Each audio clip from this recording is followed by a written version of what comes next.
Welcome to Why Can't They Just? Looking at politics, policy and getting stuff done.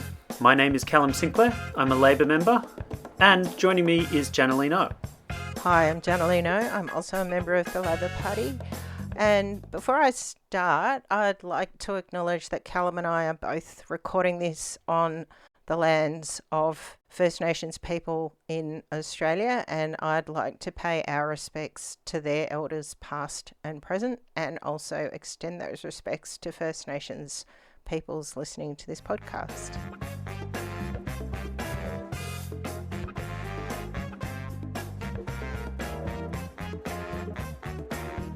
We're recording on the 5th of October 2025, and for a while there's been a lot of discussion of inequality, housing crisis, and the problems of rising inequality in Australia. So I'll just start off. Is inequality rising in Australia, and how do we know that? Or is it just that there are more stories that are reaching people about the inequality that already existed? I don't have any kind of objective research to say that inequality is rising in Australia. I haven't seen an estimate of the Gini coefficient for Australia for quite some time. So the Gini coefficient is a measure of inequality. 0 is perfectly equal, which means every single person in a particular group has exactly the same resources. And 1 is perfectly unequal, where one person has all the resources and everybody else has nothing. Australia's Gini coefficient through the 1980s and 1990s was around 0.35 to 0.37. So moderately unequal, but not outrageous. And I don't know what the number is now. I think the top 5% has been earning an increasing share. So income and wealth are slightly different. But the top 1% of Australia's wealthiest people have more wealth than the bottom half. But again, I would probably need to be fact checked on that. But I think, again, that is a number that has been rising. So I guess those two measures would indicate that inequality is rising in Australia. And I think people are feeling like inequality is rising because you hear about sort of massive CEO payouts, multi-million dollar bonuses for people at companies that haven't even particularly been doing well, while a lot of people are really struggling. I guess that's a very long-winded way of saying I don't actually know. But there's definitely a sense that inequality is rising. And if inequality is rising, how do we know that this is cause of a lot of people's sort of distress in terms of housing and the housing crisis? Is the crisis in housing one of there not being enough homes or not being enough excess homes for the number of people? Or are we in an affordability crisis? Is it just that a few people own many more homes? They get to dictate the price a bit more, and so the price has gone up while the homes remain vacant. Yeah, that's an interesting question. I think it's probably a bit of both. I think there is a supply shortage just because we haven't been building houses at the rate that our population growth would suggest we need to. And also because the number of people per household in Australia has fallen in the last few years. There are all sorts of sort of factoids out there which would suggest that we don't have a supply problem. We have a kind of allocation or affordability problem, such as in the census, I think something like 1 million homes were listed as not being occupied. I think that is actually a bit misleading because that is a snapshot on one night. And there would have been people who weren't at home because they were visiting someone or because they were on holidays.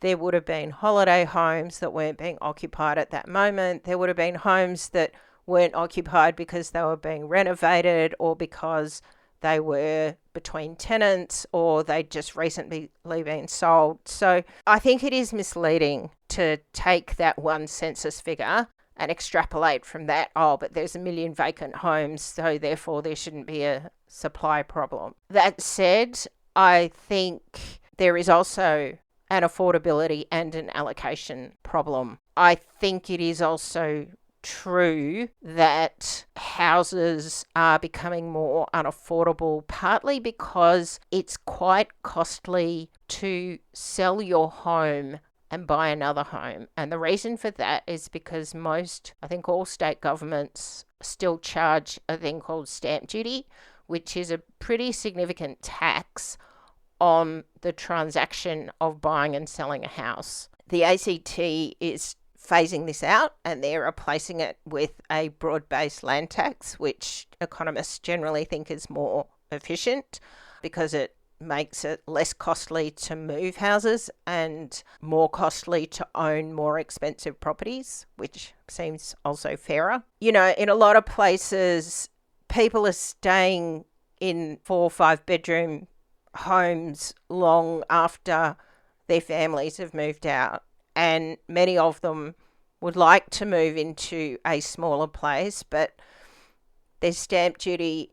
There's the issue that in a lot of established suburbs where these people are living, there aren't a lot of downsize options. In a lot of established suburbs, there aren't smaller townhouses or apartments that, for example, an older couple whose family have left can move into and perhaps still have a spare bedroom for the grandchildren. This is one thing that I think a number of governments around Australia are trying to address, and there have been changes to planning laws in New South Wales, Victoria, I think South Australia and the ACT to make it easier to build slightly higher density properties in established areas, and that might help to address that problem a little bit so that people can actually move from their giant family home and make way for another family to move in and then downsize, but still stay in their neighbourhood where their friends are, where their shops are, where their hairdresser is,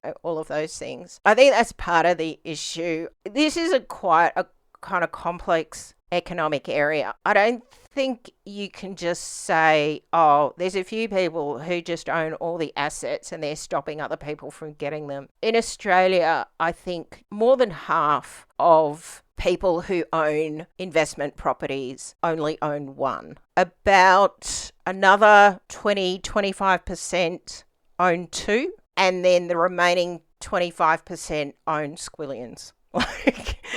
Own multiple, really a lot. Some of those are companies. Some of those are developers who just own lots of properties that they rent. Some of them are individuals who just have very, very large property portfolios.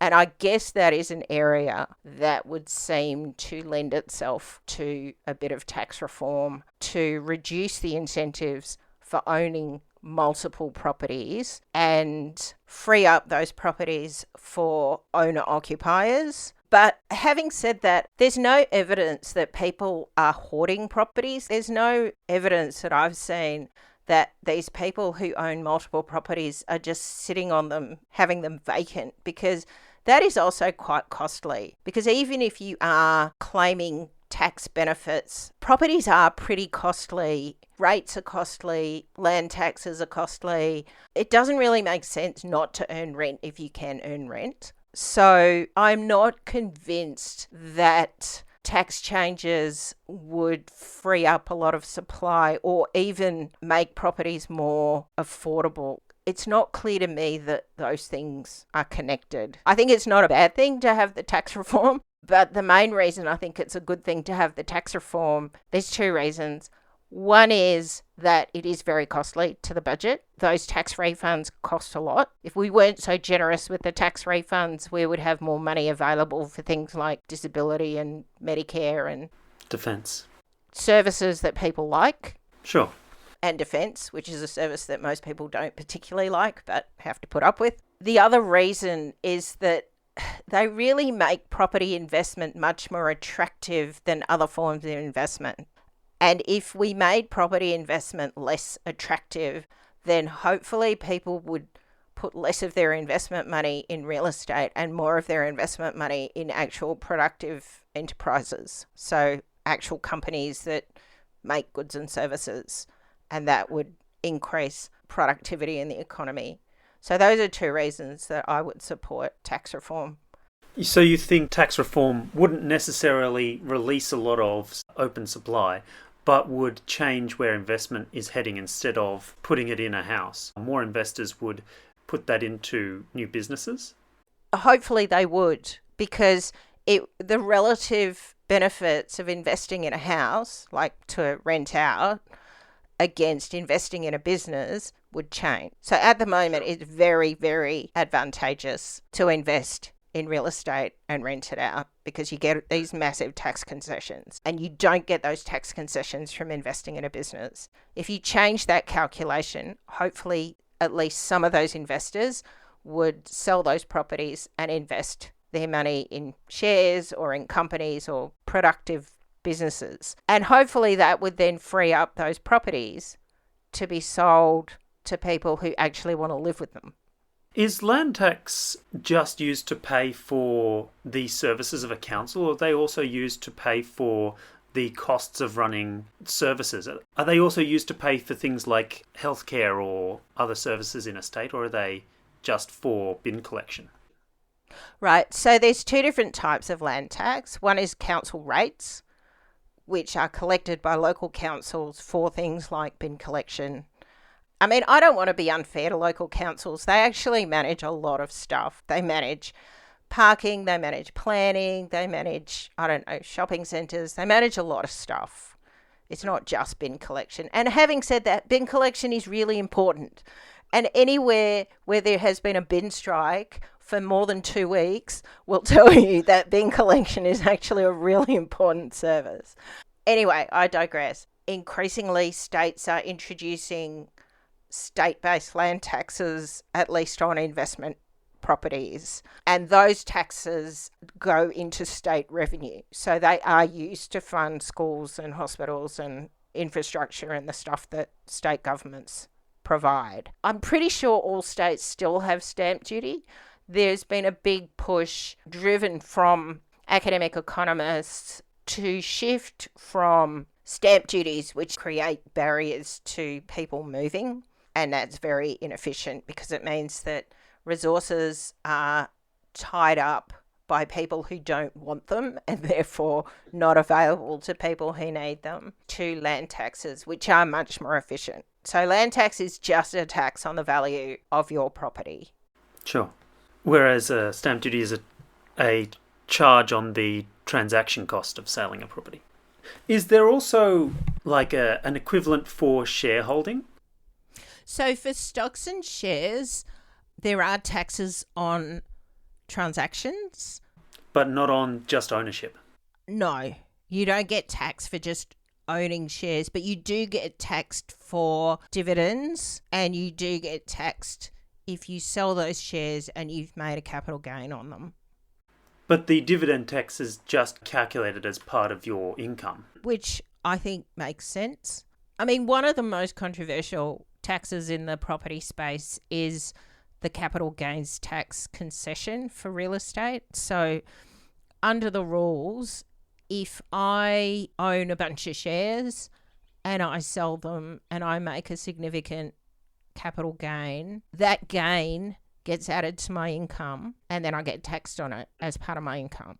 If instead of a bunch of shares, I owned a property and I bought it for $500,000 and more than 1 year later, I sell it for $1 million, that $500,000 doesn't just get added to my income, it gets halved and then added to my income. What that means is that if I bought $500,000 worth of shares and then sold them a few years later for $1 million, I would pay tax on that $500,000 as if it was just additional income. If it was a property, I would only pay tax on $250,000. So basically, half of it would be tax-free. And that is actually one of the key things that makes property investment so much more attractive than other types of investment. And I think it's enough to be distortionary. Sure. There are other ideas like changes to the tax system to try and address inequality. One of those would be an increase to the GST and then taking that money and reimbursing it to people who are disadvantaged in some way. That seems to be a tax mostly on middle income earners because the most transactions are done by those people because there's lots of them and they have enough money to spend. It seems to be an increase in tax on the middle class to subsidise the very disenfranchised. That's one tax that's being discussed out there. Another one is a wealth tax, which is a tax on assets held by a person over a certain threshold. They don't have to exist as mutually exclusive, is the first thing I'd say. Sure. I think there are arguments for both. My favourite argument for increasing the GST and then redistributing it back through either income tax cuts or welfare transfers or both is that the GST is the one tax that rich people cannot avoid. So however clever your accountant is, you can't avoid the GST. If you buy a thing, you're paying GST. So in that respect, it's very efficient. Various bits of research have shown that consumption taxes are very efficient in the sense that they don't significantly change behaviour. One of the issues with designing a tax system is that if you have high taxes on a thing and not on another thing, you can actually distort people's behaviour. And this was the issue with tax concessions on property, that the way in which they're structured means that people invest more in property and less in other stuff because of the taxes. So they're very, very inefficient.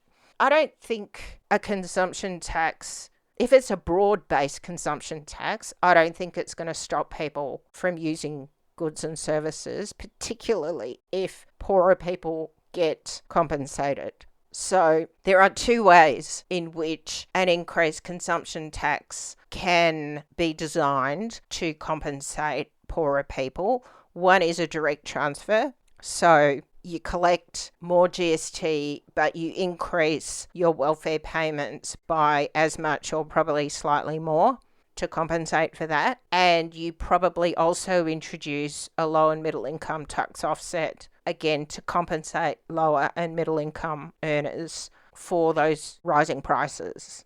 It's true that upper middle income earners will probably pay the bulk of that, but so will the very wealthy. And if in addition to that you have a significant increase in the tax on luxury goods, that will also tend to tax the wealthier people in society. So no tax is going to be perfect, but I think that is a way of making a rise in the consumption tax fairer. The other benefit of that is if you can generate more tax income, then you can have better government services.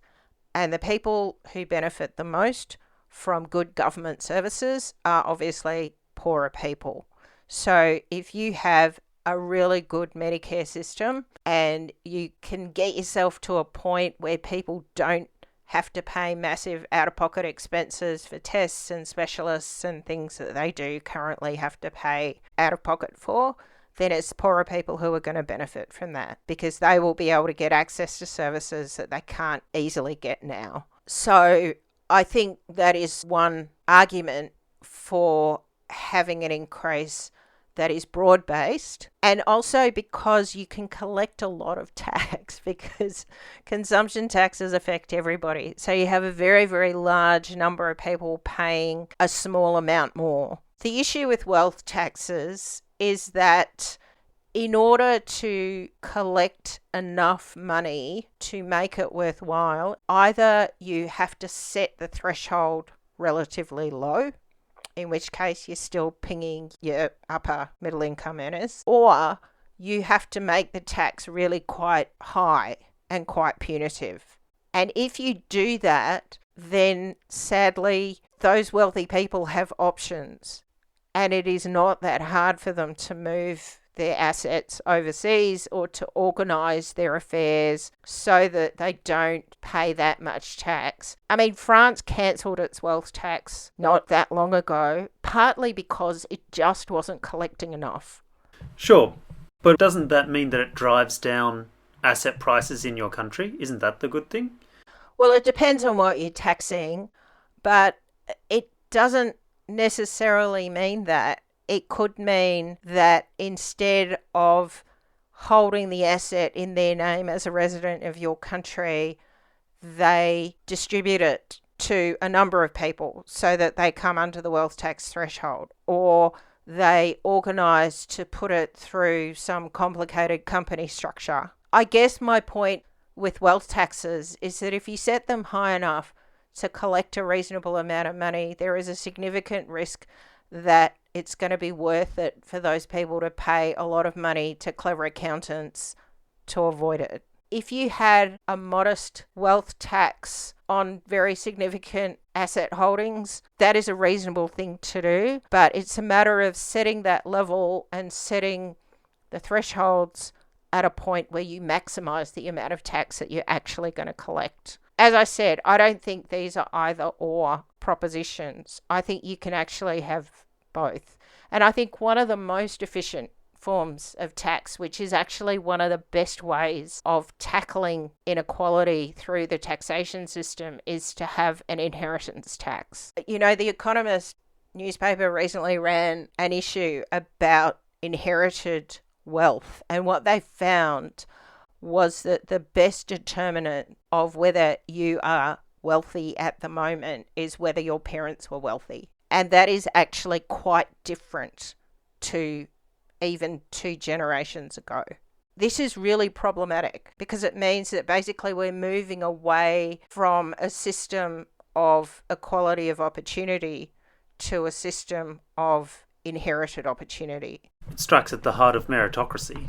It does absolutely strike at the heart of meritocracy. It's anti-meritocratic because it basically says if you were born into a rich family, you're going to be rich. If you weren't, your chances of becoming rich are much less now than they were 2 generations ago. I think if we assume that intelligence and ability and talent and innovative capacity through the economy is not concentrated in the wealthiest, it's also very unproductive because it means that a lot of people are not reaching their potential and a lot of very mediocre people are potentially in control of a lot of assets and decision making. So I'm a huge fan of an inheritance tax. Australia had inheritance taxes at a state level until the 1980s when Queensland decided to abolish theirs.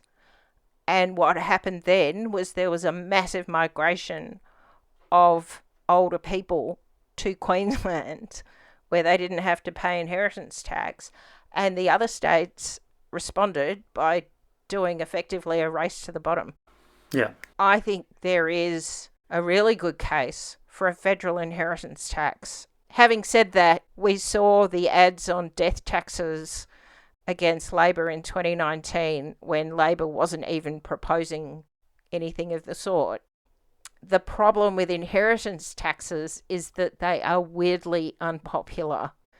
And I say weirdly because mostly in most countries, inheritance taxes don't kick in until you are already very, very wealthy. Sure. I think in Britain it's something like, £40 million. But in Britain, I thought that the inheritance tax system was basically dead. Now, no longer does anyone inherit anything. That mostly there are just trust funds and trusts that people become controllers of, and that's not apparently inheritance. This is where I come to my point about how the wealthy can organise themselves to avoid taxes they don't want to pay.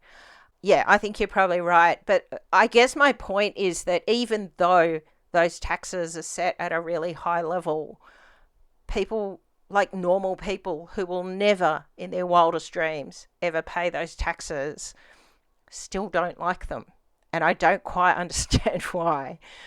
And it's not just an aspiration thing, right? It's not just because you sort of think, oh, maybe I will, I don't know, win the lottery, get some amazing job, find some terrific invention, I don't know, become Taylor Swift. It's also in places like Britain where the inheritance tax was effectively paid by the landed aristocracy. So a class of people that you just couldn't enter. They were still really unpopular. I don't understand that, but I think the government that can crack that political problem has a very good opportunity to deal with both revenue and inequality. Why not just tax assets? Why not say, this is an asset, someone has to cough up a percentage of its value, and if it can't be accounted for, then it can be sold off and owned by someone else. I don't have a problem with asset taxes. I think there are various ways in which you can tax assets. Making trust fund beneficiaries public is a good idea. Changing the tax arrangements for trust funds is a really good idea. I do not understand why people can set up trust funds and basically not get taxed on them. I think that would be a very good way of dealing with sort of hidden assets. I think taxing real estate is a really good idea. I think broad-based land taxes based on the value of a property are a very good idea because basically you pay tax when your property is worth more. People will argue that, if you're a pensioner who's living in a family home whose value has gone up just because the property market has, not because you're rich, you won't be able to pay that tax. I think there are ways of dealing with that. And in any case, I think it's going to take a lot for any government to start putting land taxes on family homes. Most taxation schemes for land tax exclude your principal place of residence. If you do that, you don't have that issue. But if you do that and you also get rid of stamp duty, you make it easier for someone to sell their principal place of residence and move into another one. And the beauty of limiting things to a principal place of residence is that you can only have one. So there is a real limit to how much you can game a system like that. I think taxes, land taxes and property taxes on real estate are generally a pretty good idea. I think when you're talking about shares, because they are so liquid, I think it makes sense to tax transactions and to tax income rather than necessarily the asset itself, just because of the nature of the asset. I think taxing assets is actually a smart thing to do. The way in which wealth taxes are talked about and structured, it's not specifically taxing an asset, it's taxing your entire portfolio of assets. So it's saying if you have assets worth, $100 million a year, then you have to pay $2 million a year in tax on that entire portfolio. And I think that is where you start getting people gaming the system. If the way in which you tax stuff is to say, well, on the $10 million holiday home that is not your principal place of residence, you have to pay 2% a year, then that's harder to game.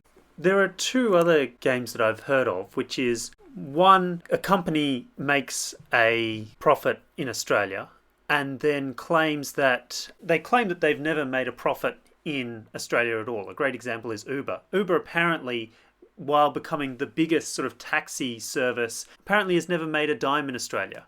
And that sort of licensing fees for the use of software and logos is so expensive. But apparently the people who own Uber in Australia are perfectly happy to pay that to whatever company somewhere else. Is that a solvable issue? Can we just target countries which are allowing that kind of thing to go on and say, well, you can't buy any goods from that country because it's like, for example, Ireland or Switzerland, we're not getting many actual goods and services from those places. So why allow notional goods like these logos to come from there?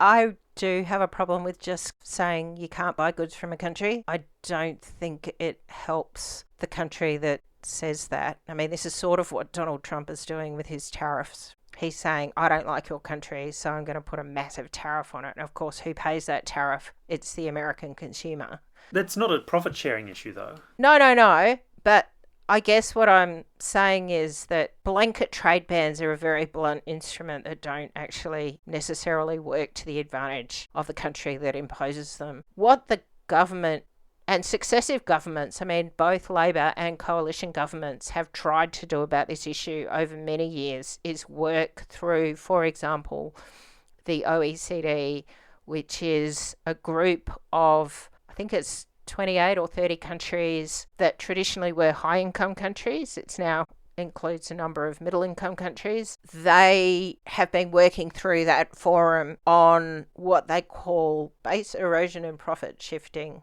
So what they're trying to deal with is exactly that issue of companies that claim to be making no profit because they're doing this dodgy accounting around their intellectual property and their logos and stuff like that that is hard to pin down. And they're making sure that all the profits are being made in countries that have very, very low tax. There was a proposal for a 15% minimum tax that would be distributed amongst all the countries in which a company has income generating activities. The government has also unilaterally looked at better ways of taxing multinational companies. And that was actually the only tax reform that they took to the 2022 election, because basically multinational companies don't vote in Australia, which I think was a bit of a political cop-out myself, but I get it. I would hope that with the thumping majority that they have, they would be willing to be a little bit braver about more general tax reform options. But definitely that multinational companies are absolutely 100% in their sights, and they have already taken some measures to try to address those problems. It's not easy. It really isn't. It does require a degree of international cooperation, which is also not easy, but there are some things that you can do locally. You can tax their local assets more. You can tax their local cash flow more in order to capture that profit generation issue. So like an increased GST for companies which are multinational? Well, I mean, an increase in GST would obviously capture Uber, because as well as rich people not being able to avoid consumption taxes, also multinational companies cannot avoid them. Another game I've heard of is owning an asset, never selling it, but then borrowing against that asset to avoid paying any tax, because you haven't done a taxable event, which is selling the property. You've just borrowed against it, and the bank then could possibly get that property. Is this problem in the Australian context? I guess an asset tax would capture that, because it doesn't care whether you've got a debt or not. It just that the asset requires a tax to be paid on its value. Yeah, absolutely. An asset tax would capture that. I don't know the extent to which it's a problem. I mean, I think in some ways you're talking about using something as collateral, usually a piece of real estate.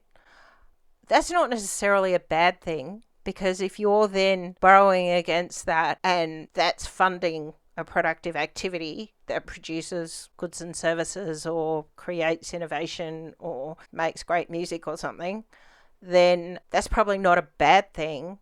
I guess when it comes to how the taxation system ensures that you're not gaming the borrowing, you're not gaming the debt. To be honest, I think in Australia, the only way you can really do that is if the asset is a piece of real estate and you've negatively geared it, and so you're getting a tax concession on your interest payments against that, and you're also potentially going to get a massive capital gains discount if you happen to sell it. So I think if we had tax reform for real estate, which is what we started with, and some sort of broad-based asset tax, that would probably deal with that. So I'll try and frame it in terms of the title of our podcast here. So why can't the Labor Party just change the tax system to reduce inequality and to give them money to provide services like social and affordable housing? Well, I reckon they can. You think they can? I think the question should be, why don't they? And I think the answer to that is politics, because at the end of the day, people generally don't like paying tax. And generally speaking, if you threaten to raise people's taxes, they get cranky and they won't vote for you. Now, I think there are ways in which you can manage the politics in a positive way. There are ways of making adjustments to the tax system that start with very well-off people. So, for example, the proposal to reduce the tax concession on superannuation balances of over $3 million, which is a very, very small number of people, they would still have concessional superannuation. They just wouldn't have as much concession as they do at the moment. I think that is a tax change that should be possible to implement. And I hope they do it. And I don't quite understand why they haven't yet. Sure. I think actually what the government needs to do in order to implement these things is to have a proper conversation with the Australian people and explain to them what taxes fund. You know, one of the things the ACT government does on your rates notice is they have a whole page of what your rates are funding. And it's like, I don't know, 50% goes to health and 30% goes to education, and I can't remember the numbers, but there's this kind of wheel of where your money is going and how much is going to each thing.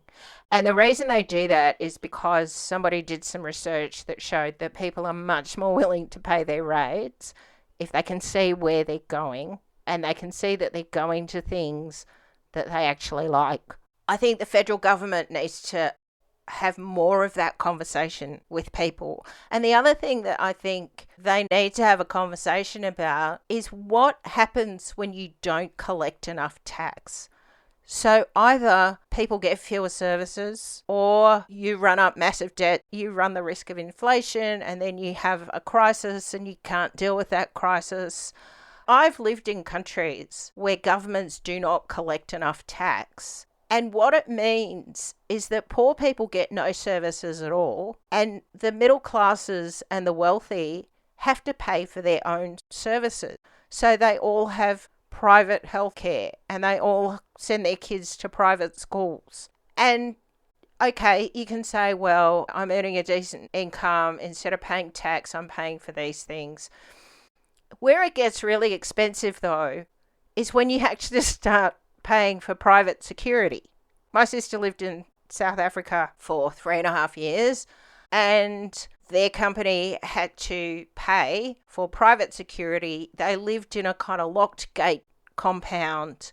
They got carjacked once in their driveway. That is all very, very costly. You know, just the money cost is very high, let alone the stress of not knowing when you're going to get carjacked. In Papua New Guinea, there were private companies that were paying for their own roads. So when you start having to pay for your own road, that is astronomically costly. I think when people say, oh, I'm paying too much tax, I think the government needs to open a conversation with people about, firstly, what their taxes are paying for, and secondly, if you're not paying this amount of tax, then potentially you're going to have to pay for these services yourself. And procuring services like this privately is much, much, much more expensive than paying tax to a government that can do it for you. And poorer people, people who don't have good jobs and good incomes, just get no services at all. And that is actually a terrible thing. And it fuels unhappiness in society, it fuels insecurity, it fuels crime, it creates all sorts of social problems that also affect rich people. I think if the alternative is to pay more of your income in tax, but to have these good services, to have social stability and security, I think that is a trade-off that a lot of people will be willing to cop. Sure. Has the Australian government been taxing appropriately for the past 20, 30 years? I think a lot of people argue that Australian state and federal governments have sold a lot of assets, have put themselves in a lot of debt, and that is an indication that they haven't been taxing appropriately. I think the problem with those asset sales is that the governments that privatised those assets did not also increase competition in those sectors. So what they did was basically shifted from a not very efficient public monopoly into a not very efficient private monopoly, and then any rents that accrued, instead of going to the public, went to private companies. And I think that is problematic. I think the lessons of New South Wales, which sold poles and wires and sold a lot of the electricity sector. And Queensland, which did not, has shown that it was actually quite smart to hang on to them, that they are natural monopolies, and that it is very hard to introduce competition into those sectors, and that, in fact, it would have been smarter, probably, if New South Wales government hadn't sold them. Having said that, it was the sale of the poles and wires that actually funded the Sydney Metro. So the people of Sydney have arguably got an asset that they like a lot in exchange for a lot of issues in the electricity transmission sector. So it's probably not a very straightforward argument. I mean, I'm a member of the Labor Party. Generally speaking, I am not ideologically opposed to government-owned assets where you're talking about infrastructure and essential services and monopolies. But, I think it is a complex argument. And I would also say that even aside from asset sales, I don't think we've been collecting enough tax in this country for quite a long time.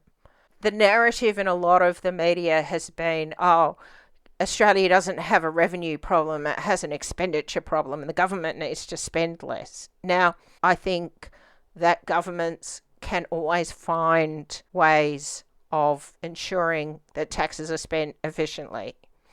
Having said that, I don't think blanket efficiency dividends are sensible or work, because actually what it means is that in the first couple of years, it probably does force departments to find efficiencies, and then after that, they just start producing less and delivering less services. And I don't think that's a good thing. So while I'm a fan of constant vigilance to make sure governments are spending efficiently, I also think we do have a revenue problem, because people like the services that they get. People value Medicare, they value the National Disability Insurance Scheme, they value public education, they value public infrastructure. And if we are going to keep delivering those services, we have to fund them. And I think in a country like Australia, we should be able to fund public services that are delivered more equitably. And coming back to the original questions about inequality, I think having excellent public services is actually one of the best ways of reducing at least the effects of inequality, even if numerical inequality persists. Because as long as people have those basic services and are able to live decent, comfortable lives, then maybe it doesn't matter that a few people are stupidly rich. Wrapping up, the music is called Insurrection, written by Pierre, Chrétien, performed by the Soul Jazz Orchestra, courtesy of Do Right Music Inc. My name is Callum Sinclair. My name is Janaline, and this is Why Can't They Just?